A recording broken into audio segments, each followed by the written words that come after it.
Hello, welcome to market discussion of the day. Today, May 13, 2025, Tuesday ആണ്.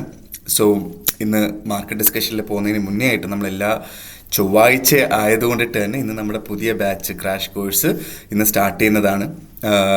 Free ആയിട്ട് forex trading പഠിക്കണം എന്നുള്ള ആൾക്കാർക്ക് എൻ്റെ ഡിസ്ക്രിപ്ഷനിൽ എൻ്റെ നമ്പർ ഉണ്ടാവും. എനിക്ക് മെസ്സേജ് അയച്ചു കഴിഞ്ഞാൽ ബാക്കി കാര്യങ്ങൾ ഞാൻ കോർഡിനേറ്റ് ചെയ്യുന്നതായിരിക്കും എന്ന് ഒന്നും കൂടെ ഓർമ്മിപ്പിക്കുകയാണ്. ഓക്കെ, സോ എനിക്ക് മേക്ക് ഷുവർ ചെയ്യാനുള്ള ഒറ്റ കാര്യം എന്താ വെച്ചാൽ, ഒരു ക്യൂരിയോസിറ്റിയുടെ പേരിൽ വരരുത്. സീരിയസ് ആയിട്ട് പഠിക്കണം എന്നുള്ള ആൾക്കാർ മാത്രം എനിക്ക് മെസ്സേജ് അയക്കുക. രാത്രി ഇന്ത്യൻ ടൈമിംഗ് 7:30-ക്കും 10:30-ക്കുമായിട്ട് 2 ബാച്ചിലായിട്ടായിരിക്കും നമ്മൾ ഈ കോഴ്സ് പ്രൊവൈഡ് ചെയ്യുന്നത്. 1 മണിക്കൂർ വരുന്ന 4 ദിവസത്തെ കോഴ്സായിരിക്കും. സോ അതിനുശേഷം നിങ്ങൾക്ക് വേണമെന്നുണ്ടെങ്കിൽ എന്താ പറയുക, പെയ്ഡ് കോഴ്സും നടന്ന് പോകുന്നുണ്ട്. ഓക്കെ, സോ ഇതാണ് എന്താ പറയുക, എനിക്ക് ഫസ്റ്റ് ഓഫ് ഓൾ പറയാനായിട്ടുള്ളത് ചൊവ്വാഴ്ച ആയതുകൊണ്ടിട്ടാണ് ഞാനത് പറഞ്ഞത്. So coming to market discussion, coming to fundamental side, നമുക്ക് ഇന്ന് നമ്മൾ നേരത്തെ പറഞ്ഞിട്ടുള്ളൊരു കാര്യമാണ്. ഇന്ന് നമുക്ക് മാർക്കറ്റിൽ നിന്ന് മാറി നിൽക്കേണ്ട ഒരു ദിവസമാണ്. കാരണം ഇന്ന് CPIയുടെ ഡേറ്റ വരുന്ന ദിവസമാണെന്ന് നമ്മൾ നേരത്തെ പറഞ്ഞിട്ടുണ്ടായിരുന്നു അല്ലേ. CPIയുടെ ഡേറ്റ ഞാൻ നേരത്തെ ഇന്നലെ ഞാൻ കാണിച്ചിട്ടുണ്ടായിരുന്നു എത്ര മണിക്കാണ് വരുന്നത്. ഇന്ത്യൻ ടൈമിംഗ് 6 മണിക്കാണ് CPIയുടെ ഡേറ്റ വരുന്നത്. UK ടൈമിംഗ് 1:30 മണിക്കാണ് ഈ പർട്ടിക്കുലർ ഡേറ്റ വരുന്നത്.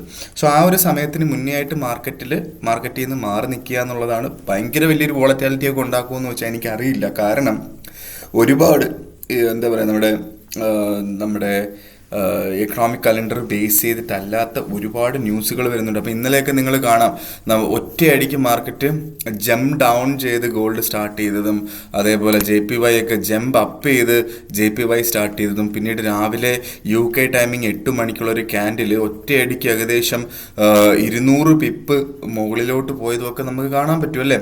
ഗോൾഡിനെ സംബന്ധിച്ചിടത്തോളം ഒറ്റ ക്യാൻഡിൽ 3272 നിന്ന് 3221, ഓൾമോസ്റ്റ് 500-600 പിപ്പോളം ഒറ്റയടിക്ക് താഴെ പോയി ഒറ്റ സിംഗിൾ ക്യാൻഡിൽ പോകുന്ന കാര്യമൊക്കെ നമ്മൾ കണ്ടിട്ടുണ്ടല്ലേ.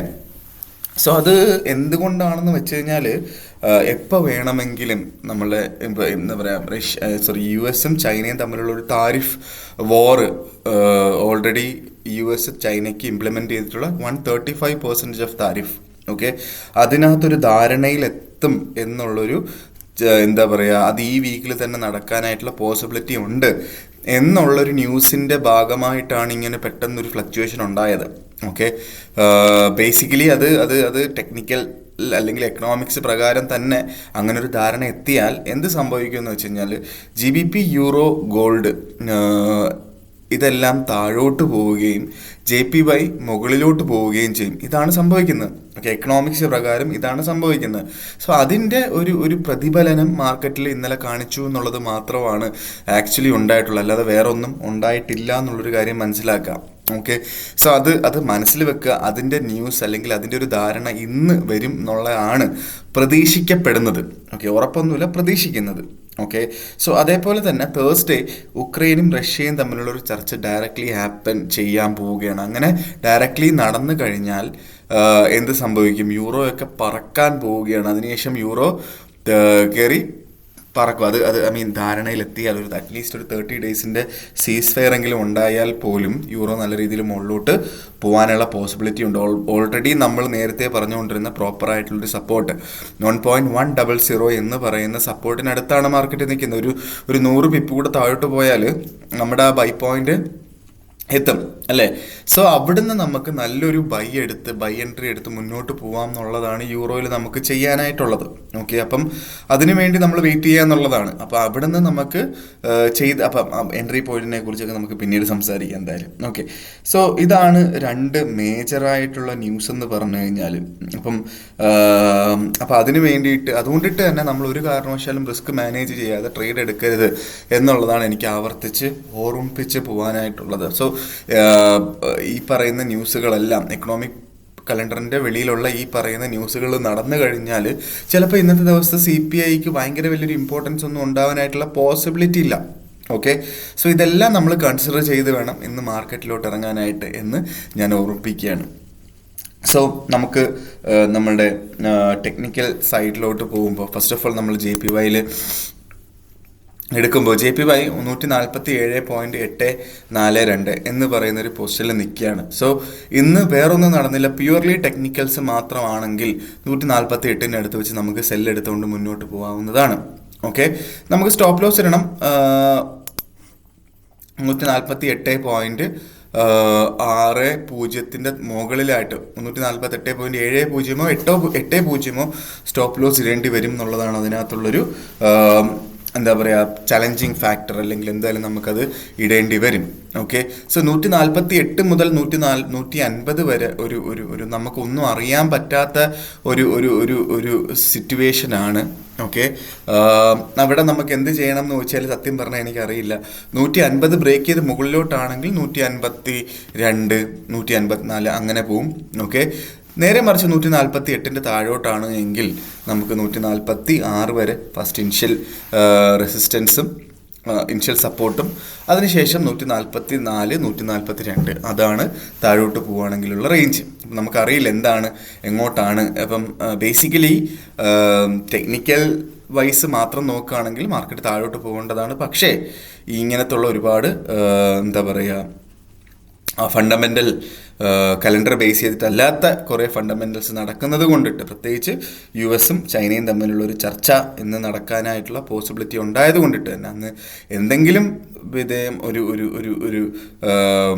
എന്താ പറയുക ഒരു ധാരണയിലെത്തുകയാണെങ്കിൽ ഉറപ്പായിട്ടും JPY മുകളിലോട്ട് പോവും എന്നുള്ളൊരു കാര്യം കൂടെ മനസ്സിൽ വെച്ചിട്ട് വേണം നമ്മൾ ട്രേഡുകൾ എടുത്ത് പോകാനായിട്ട്. ഓക്കെ, സോ നേരെ നമ്മൾ നമ്മുടെ യൂറോയിലോട്ട് വരുമ്പോൾ, യൂറോ ഇപ്പോൾ കറൻ്റ്ലി ട്രേഡ് ചെയ്തുകൊണ്ടിരിക്കുന്ന 1.1157 എന്ന് പറയുന്ന റേഞ്ചിലാണ് ഇപ്പം യൂറോ നിൽക്കുന്നത്.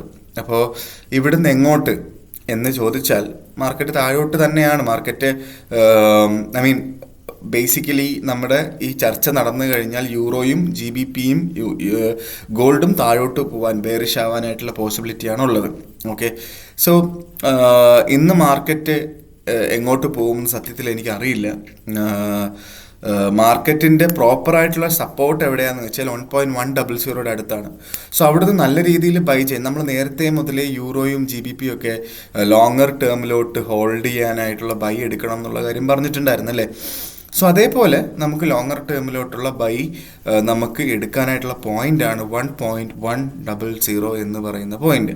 സോ അവിടുന്ന് നമുക്ക് ബൈ ചെയ്ത് മുന്നോട്ട് പോകാം എന്നുള്ളതാണ് നമ്മുടെ യൂറോയിൽ എനിക്ക് പറയാനായിട്ടുള്ളത്. സോ അത് എത്താനായിട്ട് അടുത്ത് തന്നെയാണ്, തൊട്ടടുത്ത് തന്നെയാണ് അല്ലേ. അതിന് വേണ്ടി വെയിറ്റ് ചെയ്ത് നിൽക്കുക എന്നുള്ളതാണ്.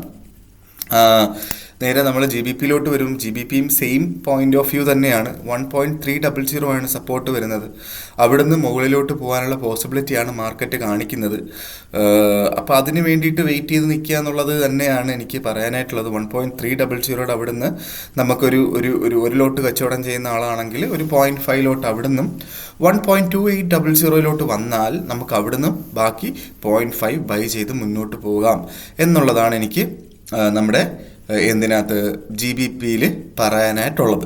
ഓക്കെ, സോ ഇതാണ് GBPനെ കുറിച്ച്. നമ്മൾ നേരെ ഗോൾഡിലോട്ട് വരുമ്പം ഗോൾഡ് 3250 എന്ന് പറയുന്ന റേഞ്ചിൽ നിൽക്കുകയാണ്.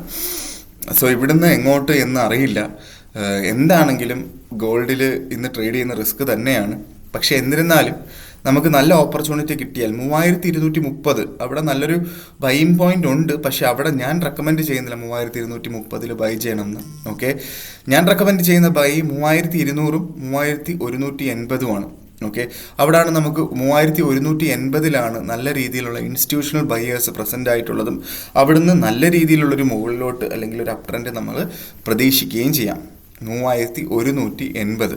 ഓക്കെ, സോ അങ്ങനെ ട്രേഡിംഗ് പ്ലാൻ ചെയ്യുന്നുള്ള ആൾക്കാർ ഒരു ലോട്ട് കച്ചവടം ചെയ്യുന്ന ഒരാളാണെങ്കിൽ 0.5 ലോട്ട് 3200-ലും 0.5 ലോട്ട് 3180-ലും ബൈ ചെയ്ത് മുന്നോട്ട് പോവാം എന്നുള്ളതാണ് ഗോൾഡിലുള്ളൊരു ഓപ്പർച്യൂണിറ്റി എന്ന് പറഞ്ഞു കഴിഞ്ഞാൽ. സ്റ്റോപ്പ് ലോസ് ഇടണം 3170 താഴെയായിട്ട് സ്റ്റോപ്പ് ലോസ് ഇടേണ്ടി വരും എന്നുള്ളത് ഇച്ചിരി ചലഞ്ചിങ് ഫാക്ടറാണ്. പക്ഷെ എന്നിരുന്നാലും നമ്മുടെ ടേക്ക് പ്രോഫിറ്റ്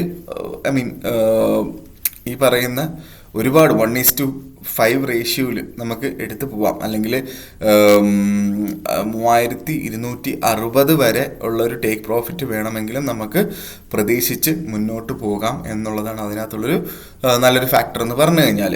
ഓക്കെ, ഇതാണ് ഗോൾഡിൽ പറയാനായിട്ടുള്ളൊരു കാര്യം. എന്തായാലും ഇന്നത്തെ ദിവസം സ്റ്റോപ്പ് ലോസ് ഇല്ലാതെ ട്രേഡ് ചെയ്യാൻ പാടില്ല എന്ന് ഞാൻ ഒന്നുകൂടെ ഓർമ്മിപ്പിച്ചു പോവുകയാണ്.